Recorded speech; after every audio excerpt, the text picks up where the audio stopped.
क्रांति की शुरुआत, फ्रांसीसी क्रांति जो हम लोग का चैप्टर है उसका ये सेकंड पार्ट है। क्रांति की शुरुआत कैसे हुई? पिछले भाग में हम लोग देख चुके हैं कि किस कारण से लुई सोलवे ने टैक्स बढ़ा दिए थे।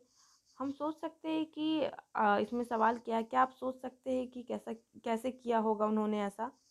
तो हम लोग को सोचना है, तो कैसे किया होगा? उन लोगों ने समिति बनाई होगी, फिर डिस्कस किया होगा, फिर कर कैसे लागू करना है यही किया होगा। तो यही सब हम लोग को इस चैप्टर में पढ़ना है। इसमें कुछ महत्वपूर्ण तिथियां दी हुई हैं, कब क्या हुआ, 1774 में क्या हुआ, 1789 में क्या हुआ, 1791 में क्या हुआ। तो इसमें हम लोग देखते हैं।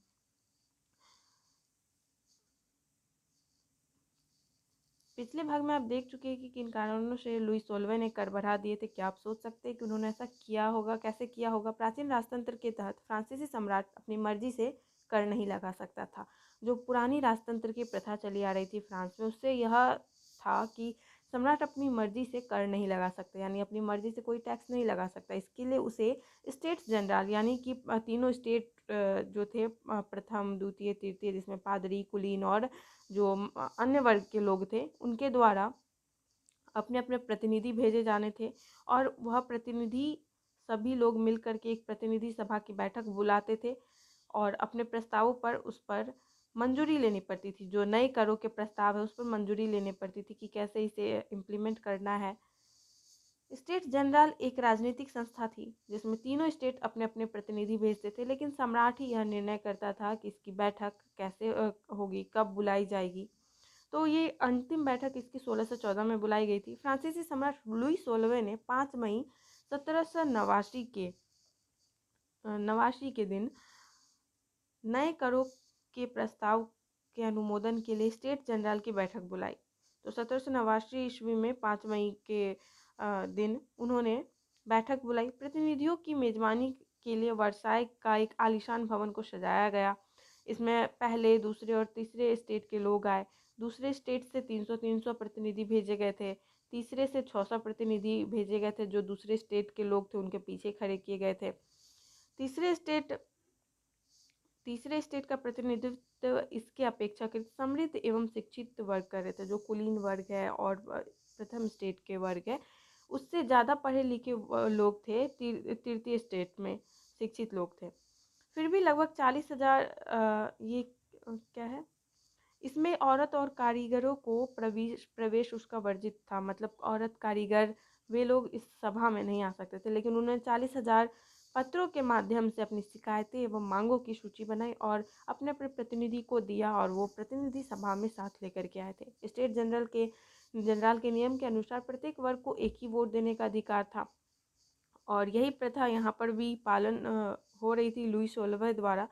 और यहाँ पर जो तीसरे वर्ग के लोग थे, उनकी जो मांग थी, उसके जो प्रतिनिधि थे, वह सामने रखते हैं सभा में और कहते हैं कि अब की बार पूरी सभा द्वारा मतदान कराया जाना चाहिए। मतलब सभा में जितने लोग हैं सभी के द्वारा मतदान कराया जाना चाहिए, जिसमें प्रत्येक सदस्य को एक मत देने का अधिकार होगा। और यह एक लोकतांत्रिक सिद्धांत था, जिसे मिसाल के तौर पर रूसो ने अपनी पुस्तक द सोशल कॉन्ट्रैक्ट में प्रस्तुत किया था।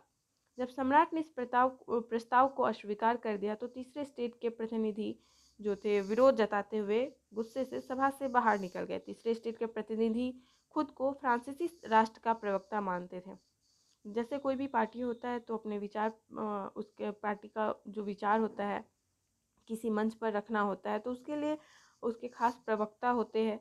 तो ये लोग जो तीसरे स्टेट के लोग थे, शिक्षित भी थे, तो ये लोग खुद को फ्रांसीसी राष्ट्र का प्रवक्ता समझते थे। 20 जून को ये प्रतिनिधि वर्साई के इंडोर टेनिस कोर्ट एक जगह था, उसमें जमा हुए। उन्होंने अपने आप को नेशनल असेंबली घोषित कर दी। जो तीसरे स्टेट के जो प्रतिनिधि थे, इन लोगों ने एक नेशनल असेंबली का गठन किया और वहाँ पर सब लोगों ने, तीसरे स्टेट के जो प्रतिनिधि थे, शपथ ली कि जब तक सम्राट की शक्तियों को कम करने वाला संविधान तैयार नहीं किया जाएगा तब तक असेंबली भंग नहीं होगी। मतलब यह असेंबली तब तक चलता रहेगा। और अपने नियम कानून इसमें ये लोग बनाए, और इसका जो नेतृत्व कर रहे थे, दिशा निर्देश दे रहे थे, तो उसमें एक थे मिराबियो और आबेसिये। मिराबियो का जन्म कुलीन परिवार में हुआ था और आबेसिये एक पादरी वर्ग से थे। लेकिन इन लोगों का मानना था कि विशेषाधिकार जो है इसको समाप्त किया जाना चाहिए। और आबेसिये एक तीसरा स्टेट क्या है इस पर एक किताब भी लिखी थी, प्रचार पुस्तिका पैम्पलेट लिखी थी। और यह बहुत ही प्रभावशाली साबित हुआ था, क्योंकि उस वक्त आंदोलन का समय चल रहा था। और जब पादरी वर्ग के लोग तृतीय स्टेट के लोगों के ऊपर किताब लिखे तो बहुत लोगों ने इसे पढ़ा और बहुत इसकी चर्चा हुई। इस तरफ है कुछ महत्वपूर्ण तिथियाँ, और इसमें हम लोग जानेंगे कब कब क्या हुआ था, लेकिन कुछ घटनाएं इसमें आगे दी हुई है। 1791, 1792 से 93 के बीच क्या हुआ, 1804 में क्या हुआ, तो ये हम लोगों ने तो इसमें पढ़ा था पहले भाग में ही कि लुई सोलहवें फ्रांस का राजा बनता है 1774 में, और सरकारी खजाना उस समय पूरा खाली हो चुका है, कर्ज में डूब चुके हैं, प्राचीन राजतंत्र के समाज में असंतोष बैठ रहा है। फिर 1789 1789 में स्टेट्स जनरल का आह्वान होता है, और ये लोग तृतीय स्टेट के लोग असेंबली का गठन कर लेते हैं। बास्तिल पर हमला, देहात में किसानों का विद्रोह, ये सब 1789 में हुआ। फिर 91 में सम्राट की शक्तियों पर अंकुश लगाने और सभी मनुष्य को मूलभूत अधिकार प्रदान करने के लिए संविधान बनाया जाता है। ये सब आगे हम लोग डिस्कस करेंगे, आगे दिया हुआ है कब संविधान बना, गणराज्य फ्रांस कब बना, तो ये आप लोग इम्पोर्टेंट डेट्स है, आप लोग ज़रूर देख ले इसे। स्टेट जनरल के नियम के अनुसार प्रत्येक वर्ग को एक मत देने का अधिकार था। इस बार भी इसी प्रथा का पालन हुआ, ये सब हम लोगों ने अभी पढ़ा। ये चित्र है, टेनिस कोर्ट में सब लोग जमा होकर के शपथ लिए, नेशनल असेंबली का गठन किया, तो उसी की यह तस्वीर है। देखिए सब लोग कैसे शपथ ले रहे हैं। एक विशाल पेंटिंग के लिए जॉक लुई डेविड द्वारा बनाया गया शुरुआती रेखांकन, यह तस्वीर नेशनल असेंबली में लगाई जानी थी। जिस वक्त नेशनल असेंबली संविधान का प्रारूप तैयार करने में व्यस्त था, पूरा फ्रांस आंदोलित हो रहा था। कड़ाके की ठंड के कारण फसल जो थी वो खराब हो चुकी थी, पावरोटी की कीमतें आसमान छू रही थी। बेकरी के जो मालिक थे वो जमाखोरी करने लगे थे कि जो भी पावरोटी आ रहा है उसे अभी जमा कर रहे हैं, और उच्च दामों में इसे बेचे जाने का उनका प्लान था। और इसी पर लेकिन जो लोग खाने के लिए अभी जिनके पास कुछ नहीं था, पाव रोटी की मार हो रही थी, तो औरतें जो थी, औरतों की भीड़ जो थी, गुस्सा एकदम गुस्से में दुकान पर धावा बोल दिया पाव रोटी लेने के लिए।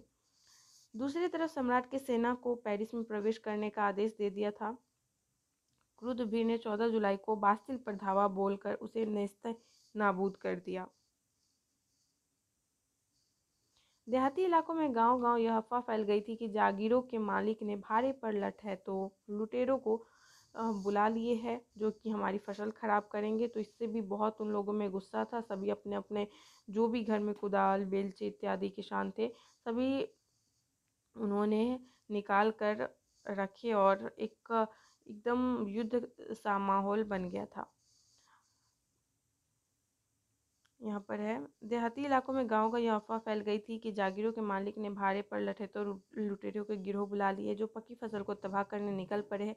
कई जिलों में भय से आक्रांत होकर किसानों ने कुदालों और बेलचों से ग्रामीण किलों पर आक्रमण कर दिए हैं, अन्न भंडार को लूट लिया। सभी जो कर वाले दस्तावेज से टैक्स चुकाने वाले उन लोगों को उन सबको जलाकर इन्होंने राख कर दिया। कुलीन बड़ी संख्या में एकदम से डर गए, अपनी जागीर छोड़कर भाग गए। कुछ लोगों ने वहां पर पड़ोस के देश में जाकर के शरण ले ली। अपनी विद्रोही प्रजा की शक्ति का अनुमान करके लुई सोलवा ने अंततः नेशनल असेंबली को मान्यता दे दी।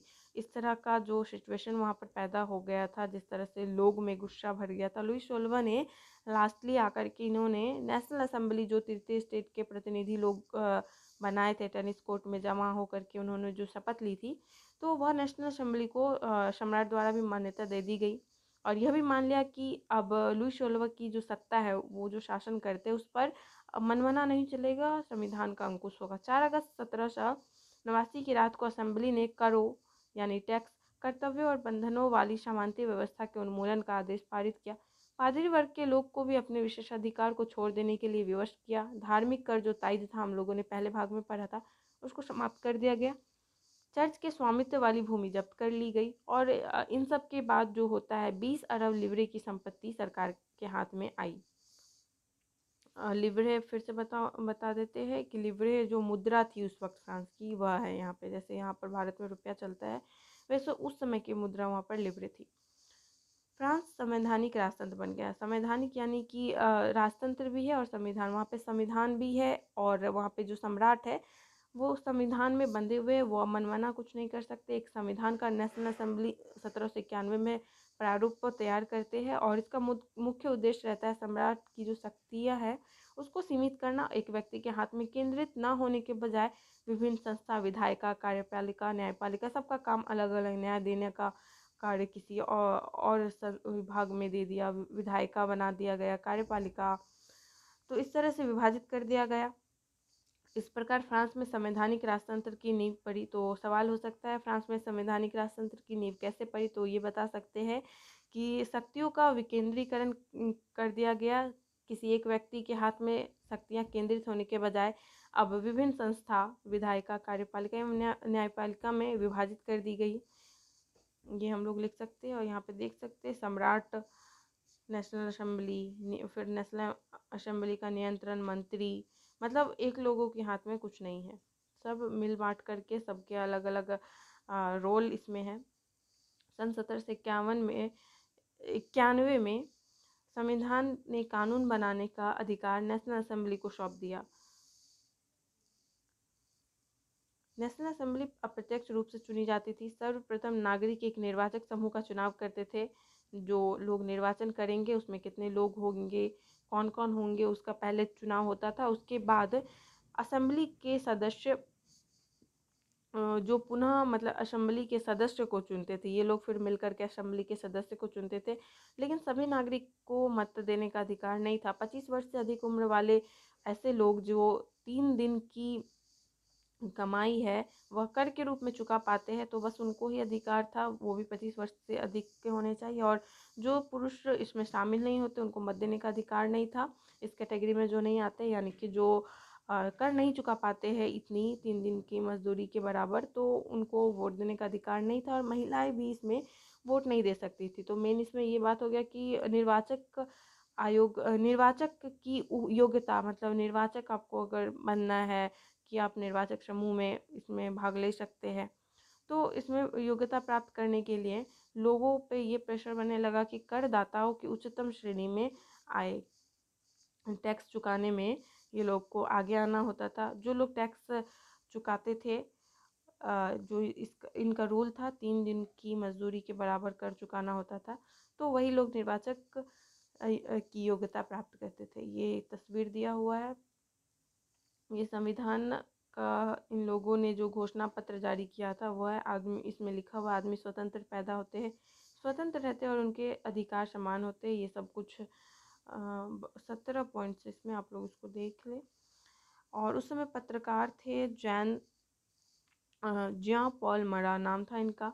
और इनका जो समाचार पत्र था, अपने अखबार लामी द पप्ल, मतलब जनता का मित्र, यहाँ पे हिंदी में इंग्लिश का बताया गया है। इसमें नेशनल असेंबली द्वारा जो तैयार किए गए जो संविधान थे उसके बारे में इन्होंने टिप्पणी की थी, जिसमें इन्होंने कहा कि जनता के प्रतिनिधित्व का कार्य अमीरों को सौंप दिया गया है। गरीब और शोषित की दशा तो केवल शांतिपूर्ण तरीकों से कभी सुधर ही नहीं सकती। यह इस बात का अकट्य प्रमाण है कि धनाढ्य वर्ग कानून को कैसे प्रभावित करता है। फिर भी यह कानून तभी तक चलेंगे जब तक लोग इन्हें मानेंगे। जिस तरह उन्होंने कुलीन द्वारा लाते गए जुए को उतार फेंका है, एक दिन वही हश्र अमीरों का करेंगे। तो इन्होंने अपनी टिप्पणी की थी जो संविधान बनाए गए थे नेशनल असेंबली द्वारा उस पर। ये कुछ प्रतीक है। वहाँ पे ज़्यादा लोग पहले पढ़े लिखे नहीं होते थे, पुरुष महिला कोई भी ज़्यादा पढ़े लिखे नहीं होते थे, तो वो लोग ज़्यादा प्रतीक का इस्तेमाल करते थे कि कैसे संदेश अपना पहुँचाए। किताबों के माध्यम से ज़्यादा ये लोग प्रेफर करते थे चिन्ह को। तो इसमें टूटी हुई जंजीर है, ये गट्ठर है। तो टूटी हुई जंजीर का मतलब क्या होता है, आज़ादी का प्रतीक। तो ये सब उनके 5-6 प्रतीक